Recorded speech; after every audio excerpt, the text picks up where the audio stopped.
Pada kesempatan kali ini, kami akan membahas tentang strategi tarif atau harga di rumah sakit. Tarif merupakan salah satu elemen bauran pemasaran yang menghasilkan pendapatan.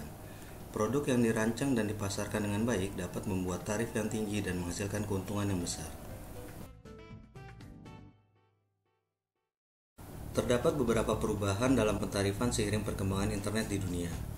Pada sisi pembeli, saat ini pembeli bisa mendapatkan perbandingan harga secara instan dari banyak penyedia layanan. Kemudian, pembeli juga bisa menentukan anggaran yang dimiliki dan mendapatkan informasi tersebut. Selain itu, pembeli juga bisa mendapatkan layanan gratis. Sedangkan pada sisi penjual, saat ini penjual dapat memantau perilaku pelanggan dan menyesuaikan penawaran untuk setiap individu. Kemudian, penjual juga dapat memberikan pelanggan tertentu dengan harga khusus. Selain itu, penjual juga dapat melakukan penawaran atau negosiasi secara online. Memahami bagaimana konsumen sampai pada persepsi tentang tarif atau harga merupakan prioritas pemasaran. Di sini kami membahas menjadi 3 hal utama. Pertama, harga referensi. Kemungkinan harga referensi antara lain tarif wajar, tarif terakhir yang dibayarkan, dan harga batas atas.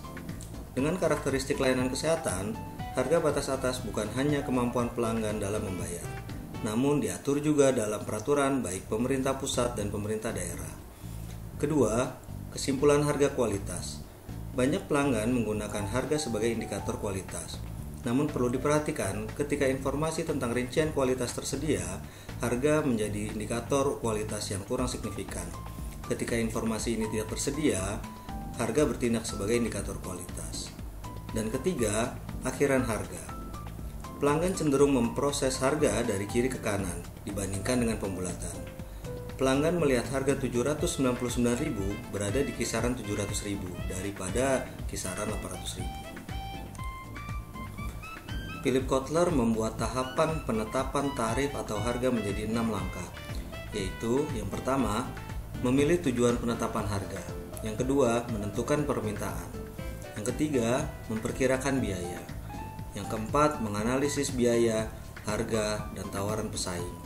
Yang kelima, memilih metode penetapan harga. Dan yang keenam, memilih harga akhir. Tahap pertama, memilih tujuan penetapan tarif atau harga. Tujuan perusahaan yang jelas dan baik akan memudahkan penetapan harga. Adapun 5 tujuan penetapan tarif adalah: pertama, bertahan hidup atau survival. Selama harga menutupi biaya variabel dan biaya tetap, perusahaan dapat tetap berjalan.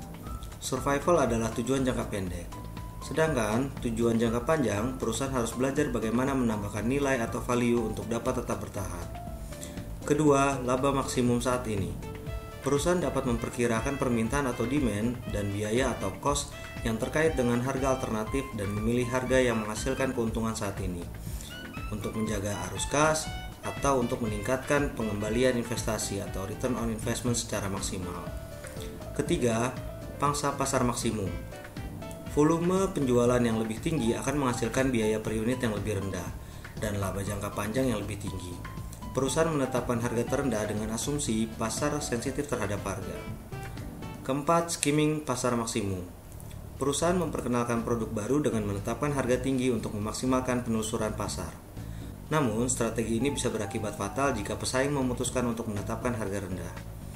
Kelima, kepemimpinan kualitas produk, di mana perusahaan bertujuan untuk memimpin kualitas produk di suatu pasar. Tahap kedua, menentukan permintaan. Setiap harga akan menyebabkan tingkat permintaan yang berbeda dan memiliki dampak yang berbeda pada tujuan pemasaran perusahaan, di mana semakin tinggi harga, semakin rendah permintaan.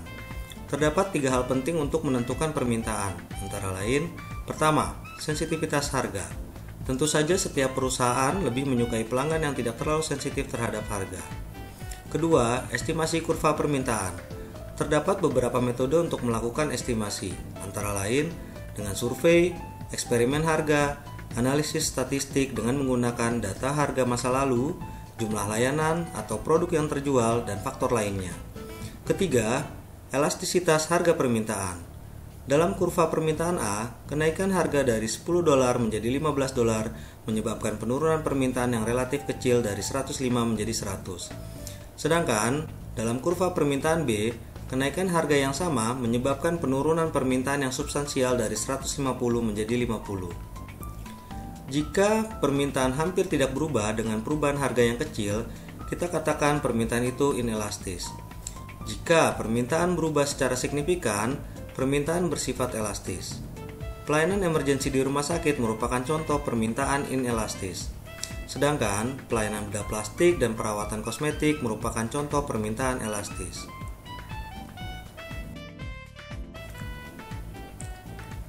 Tahap ketiga, memperkirakan biaya. Terdapat 3 hal yang perlu diperhatikan dalam memperkirakan biaya. Pertama, jenis biaya dan tingkat produksi. Biaya produksi terbagi menjadi 2 bentuk. Pertama, biaya tetap. Merupakan biaya yang tidak dipengaruhi dengan tingkat produksi atau pendapatan penjualan. Seperti tagihan setiap bulan untuk membayar sewa, listrik, perawatan gedung, perawatan mesin, dan gaji. Kedua, biaya variabel. Merupakan biaya yang secara langsung berpengaruh dengan tingkat produksi, seperti bahan produksi dan bahan habis pakai. Sedangkan biaya total terdiri dari jumlah biaya tetap dan biaya variabel untuk setiap produk tertentu.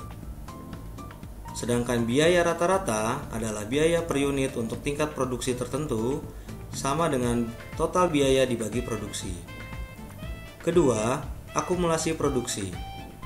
Penurunan biaya rata-rata dengan akumulasi pengalaman produksi disebut kurva pengalaman atau kurva belajar, di mana biaya rata-rata turun dengan akumulasi pengalaman produksi. Sebagai contoh, biaya rata-rata untuk memproduksi 100.000 produk pertama adalah $10 per produk. Ketika perusahaan memproduksi 200 produk, biaya rata-rata turun menjadi $9. Setelah akumulasi pengalaman produksinya berlipat ganda menjadi 400.000, biaya rata-ratanya adalah $8. Ketiga, target biaya. Perusahaan harus memeriksa setiap elemen biaya dan kemudian menurunkan biaya sehingga proyeksi biaya akhir berada dalam kisaran target.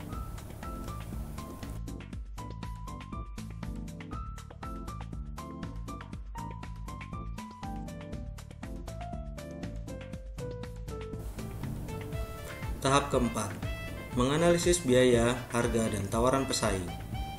Selain ditentukan oleh permintaan pasar dan biaya perusahaan, perusahaan harus memperhatikan pertama, biaya, harga, dan tawaran pesaing.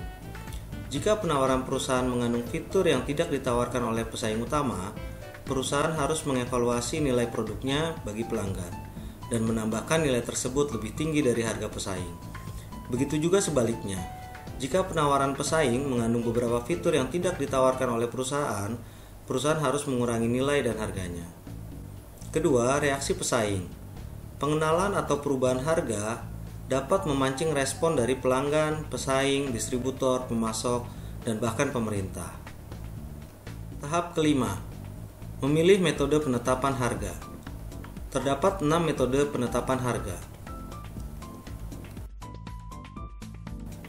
Pertama, penetapan harga markup. Metode penetapan harga yang paling dasar adalah menambahkan markup standar ke biaya produk dengan cara membagi unit cost dengan 1 dikurangi persentase markup. Penetapan harga markup hanya berfungsi jika harga markup benar-benar menghasilkan tingkat penjualan yang diharapkan. Kedua, penetapan harga target kembali. Perhitungan dengan cara menentukan harga yang menghasilkan tingkat pengembalian investasi yang ditargetkan. Sebagai contoh, jika perusahaan menentukan target sebesar 20% dengan nilai investasi $1 juta, unit cost $16, dan produk terjual sejumlah 50.000 dan didapatkan harga $20. Selanjutnya, perusahaan juga harus membuat break-even chart untuk mempelajari apa yang akan terjadi pada tingkat penjualan lainnya dengan cara menghitung break-even volume. Sebagai contoh perhitungan, jika biaya tetap $300.000, penetapan harga $20, dan biaya variabel $10 akan didapatkan break-even volume sebesar 30.000. Kemudian kita dapat melihat break-even chart perusahaan, sehingga perusahaan harus mencari cara untuk menurunkan biaya tetap atau biaya variabel untuk menurunkan break-even volume yang diperlukan. Ketiga, penetapan harga nilai yang dirasakan. Nilai yang dirasakan dapat terbentuk dari citra pembeli tentang kinerja produk, jaminan kualitas dan mutu, dukungan pelanggan, dan juga kepercayaan. Kunci untuk penetapan harga nilai yang dirasakan adalah memberikan nilai yang lebih unik dibandingkan pesaing dan menunjukkannya kepada calon pembeli. Keempat, penetapan harga nilai. Perusahaan mendapatkan pelanggan setia dengan menetapkan harga yang cukup rendah untuk penawaran berkualitas tinggi, dengan cara mengatur ulang operasi perusahaan untuk menjadi produsen dengan biaya rendah tanpa mengorbankan kualitas. Sebagai contoh, pada produk yang mungkin mengalami kerusakan, biaya servis dimasukkan ke dalam penetapan harga satuan mengikuti kemungkinan dari kerusakan produk tersebut. Kelima, penetapan harga yang berlaku. Penetapan harga ini di mana perusahaan menetapkan harga berdasarkan harga pesaing. Penetapan harga ini digunakan untuk perusahaan jika biaya sulit diukur atau respon pesaing tidak pasti. Keenam, penetapan harga jenis lelang. Terdapat 3 cara utama penetapan harga jenis lelang. Pertama, English auction. Merupakan lelang dengan cara penawaran naik sampai dengan harga tertinggi dari pembeli. Merupakan tipe 1 penjual dan banyak pembeli. Dutch auction merupakan lelang dengan cara penawaran turun sampai harga disepakati. Merupakan tipe 1 penjual dengan banyak pembeli atau banyak penjual dan 1 pembeli. Sealed bid auction merupakan lelang penawaran tertutup, di mana membuat calon pemasok hanya mengajukan 1 penawaran. Mereka tidak dapat mengetahui penawaran lainnya. Tahap ke-6, memilih harga akhir. Dalam memilih harga akhir, perusahaan harus mempertimbangkan faktor tambahan, antara lain, pertama, dampak kegiatan pemasaran lainnya. Bagaimana pengaruh kualitas dan promosi berpengaruh terhadap pesaing. Kedua, kebijakan penetapan harga perusahaan, di mana harga harus konsisten dengan kebijakan penetapan harga di perusahaan. Namun, perusahaan dapat menetapkan penalti dalam kondisi tertentu. Ketiga, penetapan harga pembagian keuntungan dan risiko. Pembeli kemungkinan menolak tawaran penjual karena produk dengan risiko yang tinggi. Penjual dapat melakukan penawaran untuk menanggung sebagian atau seluruh risiko jika tidak memberikan nilai yang dijanjikan secara penuh. Keempat, dampak harga pada pihak lainnya. Perlu diperhatikan bagaimana keuntungan yang sesuai untuk distributor dan dealer tentang harga perusahaan, sehingga mereka lebih memilih untuk melakukan pemasaran produk dari perusahaan kita. Kami mengambil contoh pemeriksaan swab PCR dan swab antigen.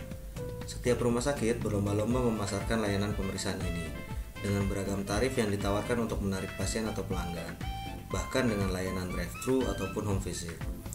Penetapan tarif atau harga pemeriksaan swab PCR dan swab antigen tentu diperlukan strategi pentarifan, karena layanan swab secara permintaan menjadi inelastik pada layanan gawat darurat dan menjadi elastik untuk kepentingan perjalanan. Kemudian dengan adanya surat edaran tentang batas tarif tertinggi, membuat rumah sakit tentu harus menghitung biaya tetap dan variabel, bahkan harus menurunkannya untuk mendapatkan keuntungan. Selain itu, rumah sakit harus menganalisa harga, biaya, penawaran dari pesaing di wilayahnya.